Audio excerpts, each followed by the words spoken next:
Почему ели всегда зеленые и красивые? В давние-давние времена люди жили как в раю, красивыми, сильными, светлыми и беззаботными. Беды и болезни были для них словами неведомыми. Мир казался вечным праздником, пока однажды над ним не сгустились тучи. Люди начали умирать.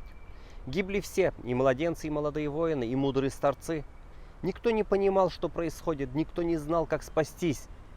И тогда один отважный юноша, не в силах больше смотреть на горе своего народа, решил отправиться на поиски живой воды, той самой, что способна даровать бессмертие.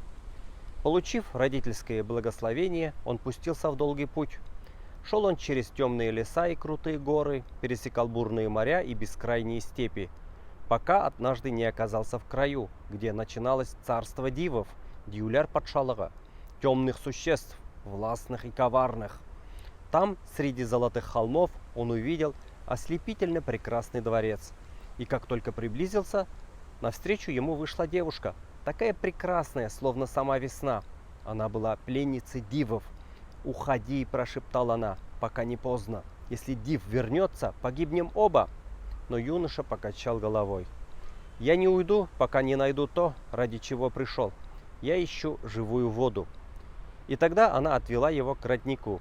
Он струился среди мягкой зелени, среди цветов и птичьего пения. Это и был источник живой воды. Юноша наполнил сосуд и, прощаясь, получил от девушки волшебное зеркало и точильный камень в дар на случай беды. Он не успел уйти далеко, как земля содрогнулась. За ним гнался сам див. Вот-вот настигнет. Тогда юноша бросил позади себя зеркало, и тут же выросло огромное море. Но див переплыл его. Тогда он кинул точильный камень, и между ними поднялся горный хребет. Но и это не остановило дива. Юноша был уже у самой границы родной земли, когда враг догнал его. Завязалась схватка. Они сражались яростно, не щадя ни себя, ни деревья вокруг.